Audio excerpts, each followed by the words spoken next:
दखल बर्दाश्त नहीं करेंगे, उनको दखलंदाज किया जाएगा, इनको दखलंदाज किया जाएगा। क्या दखल होता है? हमारे देश में रहेंगे, हमारे देश के मंदिर को तो गुम्बद बना के उनका मस्जिद हो जाएगा? ऐसा असंभव है। देश किससे चलेगा, शरिया कानून से या संविधान से? देश संविधान से चलेगा, भारतीय संविधान से चलेगा। भारत में जो मुस्लिम आक्रांता आए वह जो है भारत की संस्कृति को समाप्त करने की पूरी कोशिश किए। मेरा भारत के मुसलमानों से अपील है कि मुस्लिम आक्रांताओं को अपना हीरो मानना बंद करें। अगर उसे अपना हीरो जब तक मानते रहेंगे तब तक भारत उनका दुश्मन रहेगा। ये कहते हैं कि रोकना मुश्किल हो जाएगा। क्या हिंदू अपनी माँ का दूध नहीं पिया है क्या? हम भी अपनी माँ के दूध पी कर आए हैं, अगर माँ का दूध पी कर आए हैं। देश की रक्षा के लिए जान दिया भी जा सकता है, जान लिया भी जा सकता है। जय हिंद, जय भारत, जय जवान, जय किसान। देश संविधान से चलेगा या शरिया कानून से चलेगा? हमारे भारतीय संविधान से चलेगा। लेकिन ये लोग तो शरिया कानून से चलाना चाह रहे हैं। सरिया से काटे जाएंगे और डाल दिया जाएगा। क्या क्या क्या? वही जरिया उनके घुस जाएगा। बापी का मामला है। अरे बोल दीजिए। अरे कोई बात नहीं है, कोई बात नहीं है। अभी तो इतना बोल रहे हैं ना। अरे अरे क्या कह रहे हैं? झूठ बोल रहा है मुस्लिम पक्ष। हम लोग हिंदुस्तानी हैं, हिंदुस्तान में रहते हैं और मंदिर हमारा है। वहाँ पर जाकर देखा जाए। नंदी जी इंतजार कर रहे हैं शिव जी का। आप बोलिए। तिल गुड़ भोजन तुर्क मिठाई, आगे मीठ पीछे कड़ुआई। तिल और गुड़ का भोजन पहले मीठा लगता है, उसके बाद तीखा हो जाता है। अब मुस्लिम यहाँ आए, मुस्लिम भारत को लूटने के लिए आए, भारत में विकास करने के लिए लूटे और अपने संप्रदाय को बढ़ाने की कोशिश किए। हमारा संप्रदाय बढ़ेगा, भारत पे राज करेगा। उसके बाद ये भगे, अंग्रेज आए, अंग्रेज भी लूटे और लेके भगे यहाँ से। लेकिन हमारी भारत सोने की चिड़िया है। हमारे भारत का रक्षा तो हिमालय कर रहा है। हर हर महादेव। भारत में हमारे देश में एक प्रधानमंत्री श्री लाल बहादुर शास्त्री, जो इसी रामनगर के रहने वाले थे, गंगा उस पार से सावन भादों में पीठ पे बैग रख के पढ़ने के लिए आते थे। जय जवान जय किसान का नारा दिया, बुलंदी का नारा दिया था। आज भी हमारे देश में ऐसा प्रधानमंत्री होना चाहिए। देवबंद में इस पूरे मामले को लेकर जलसा चल रहा है, मीटिंग हुई है, कल भी हुई थी, आज भी हुई थी। तो वहाँ पे एक आ गया कि जो शरिया कानून उनके यहाँ माना जाता है, तो शरिया में दखल बर्दाश्त नहीं करेंगे। दखल बर्दाश्त नहीं करेंगे, उनको दखलंदाज किया जाएगा, इनको दखलंदाज किया जाएगा। क्या दखल होता है? हमारे देश में रहेंगे, हमारे देश के मंदिर को तो गुम्बद बना के उनका मस्जिद हो जाएगा? ऐसा असंभव है। देश किससे चलेगा, शरिया कानून से या संविधान से? देश संविधान से चलेगा, भारतीय संविधान से चलेगा। भारत का संविधान एक का है, यूनियन कुल एक है। जो है भारत में जो मुस्लिम आक्रांता आए वह जो है भारत की संस्कृति को समाप्त करने की पूरी कोशिश किए। मेरा भारत के मुसलमानों से अपील है कि मुस्लिम आक्रांताओं को अपना हीरो मानना बंद करें। अगर उसे अपना हीरो जब तक मानते रहेंगे तब तक भारत उनका दुश्मन रहेगा। जब वो उन्हें अपना हीरो मानना बंद करेंगे, जिन्होंने हमारी संस्कृति और सभ्यता को खाने की कोशिश किया है, उन्हें हमें जड़ से यहाँ से उनका नामो निशान मिटाना होगा। लेकिन जो मीटिंग हुई उसमें ये कहा जा रहा है कि शरीयत पे, अगर हम लोग शरीयत पे आए तो हमें रोकना मुश्किल हो जाएगा। शरीयत क्या होता है? हम तो कहते हैं संविधान ही सब कुछ है। भारत संविधान पे चलने वाला देश है। शरीयत यहाँ हिंदू अपना कानून नहीं बना सकता, मुसलमान अपना कानून नहीं बना सकता, संविधान पे चलेगा। ये कहते हैं कि रोकना मुश्किल हो जाएगा। क्या हिंदू अपनी माँ का दूध नहीं पिया है क्या? हम भी अपनी माँ के दूध पी कर आए हैं, अगर माँ का दूध पी कर आए हैं। देश की रक्षा के लिए जान दिया भी जा सकता है, जान लिया भी जा सकता है। जय हिंद, जय भारत, जय जवान, जय किसान। देश संविधान से चलेगा या शरिया कानून से चलेगा? हमारे भारतीय संविधान से चलेगा। लेकिन ये लोग तो शरिया कानून से चलाना चाह रहे हैं। सरिया से काटे जाएंगे और गाँव में डाल दिया जाएगा। क्या क्या क्या? वही जरिया उनके गाँव में घुस जाएगा। और यदि वो तलवार चलाने की बात करेंगे तो तलवार हमने भी चलाया है। इतिहास में जो भी है, मुगलों का जो भी दिखाया गया है, इतिहास लिखा गया है, उसे हम पढ़ के नहीं, हम सच्चाई जानते हैं। तलवार हम भी उठाना जानते हैं। वो लगातार आज जो कह रहे हैं कि यूसीसी जो कानून है उसका विरोध करेंगे, उसको लागू नहीं होने देंगे। अगर लागू होगा तो हम सड़कों पे उतर आएंगे। सड़कों पर उतर आइए, हमारे माननीय मुख्यमंत्री योगी आदित्यनाथ जी उसकी व्यवस्था करेंगे।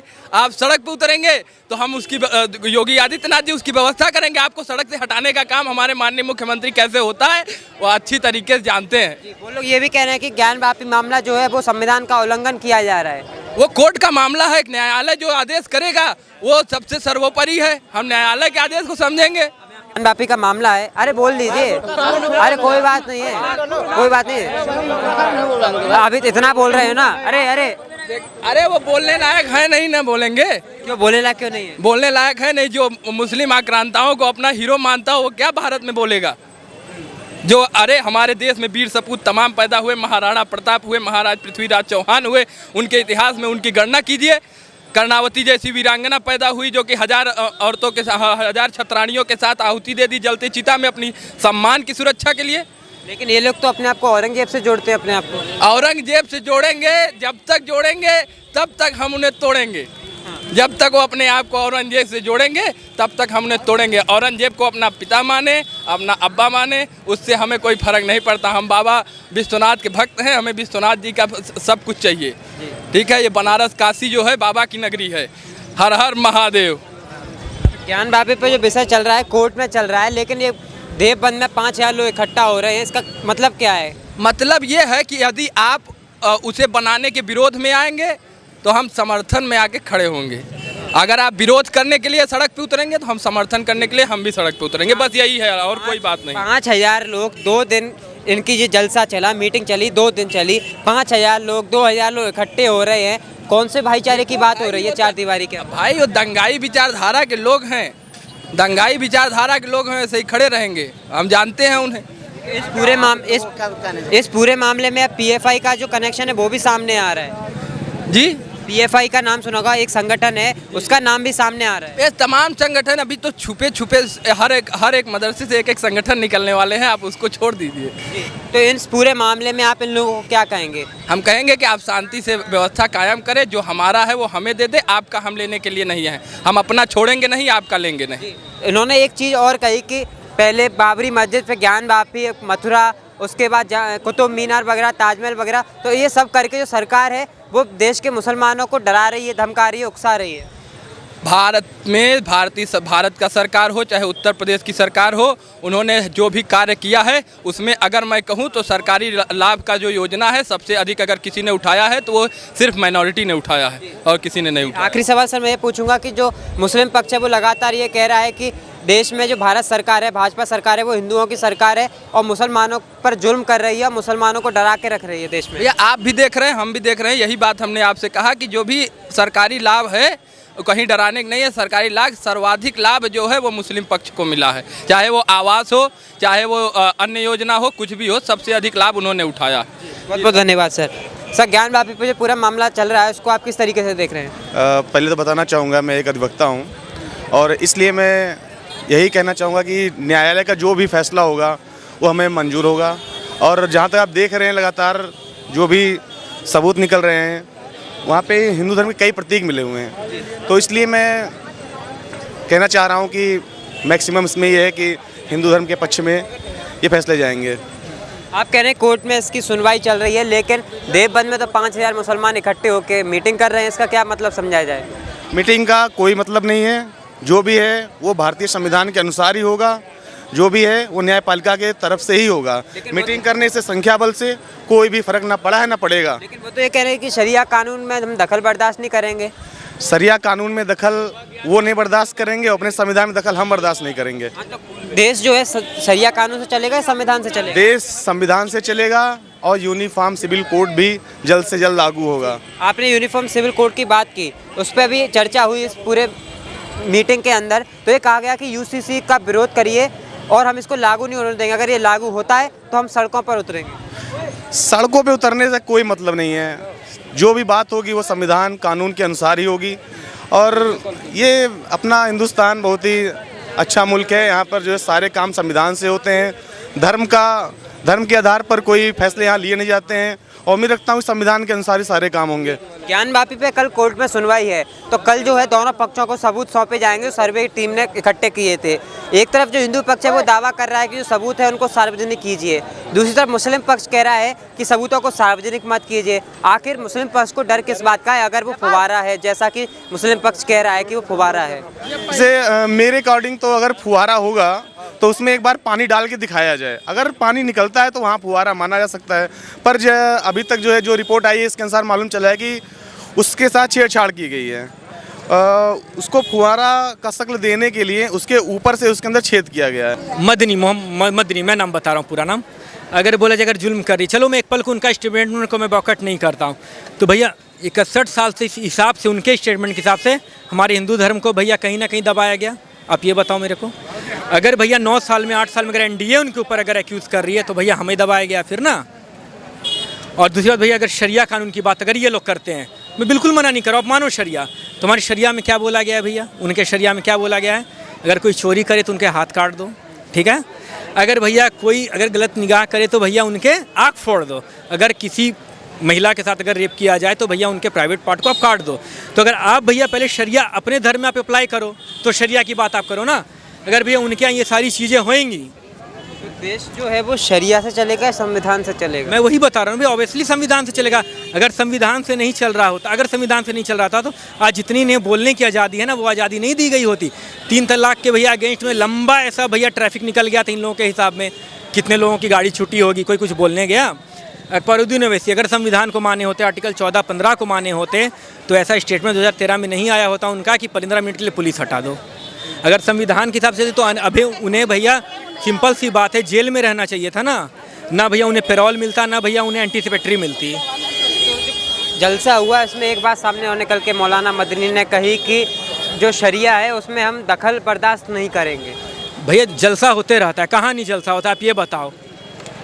जलसा होने दीजिए। अगर भैया आप शरिया को मान रहे तो मैं सिंपल सी इसका पहले ही जवाब दे चुका हूँ कि आप शरिया को मानो, आप पहले अपने धर्म में अपने लोगों के साथ आप ये अमेंडमेंट कर दो कि जो 3 चीज़ें वो आप अप्लाई कर दो अपने धर्म में, मैं भी अप्लाई कर दूंगा शरिया। चलो फिर हाँ बोलिए। हाँ वही बोल रहे, फिर आप आर्टिकल 19 को मत मानो, आर्टिकल 14 को मत मानो, छोड़ दो ना। रही बात भैया जितने आज ये लोग क्या 2014 के पहले इतना भैया प्रोटेस्ट होता था, आप ये बताओ इतना प्रोटेस्ट आपने देखा है? तो आर्टिकल 14, 19 या 15, 14 जो भी हो, IP जो भी हो, सारी चीज़ की यूटिलाइजेशन अब हो रही है हमारे देश में, जो आपको इतनी बोलने की आज़ादी है। मैं नहीं बोल रहा कि आप हमारे नागरिक, आप बिल्कुल हमारे नागरिक हो, बिल्कुल हो, लेकिन भैया जब एक देश एक संविधान है तो आप उसको अप्लाई करो ना। फिर ये दोहरी नागरिकता क्यों? सिंपल सी बात है। जब कोर्ट में सुनवाई चल रही है इस पूरे मामले की, तो फिर एक मस्जिद के अंदर या फिर एक उसके अंदर सभी लोग इकट्ठे होकर ये मीटिंग करने का इनका कारण क्या है? जब कोर्ट में सुनवाई चल रही है तो इकट्ठे होकर 5000 लोग 6000 लोग इकट्ठे हो रहे हैं और फिर बातचीत कर रहे हैं, क्या मतलब है इसका? इसका मैं 2 जवाब दूंगा।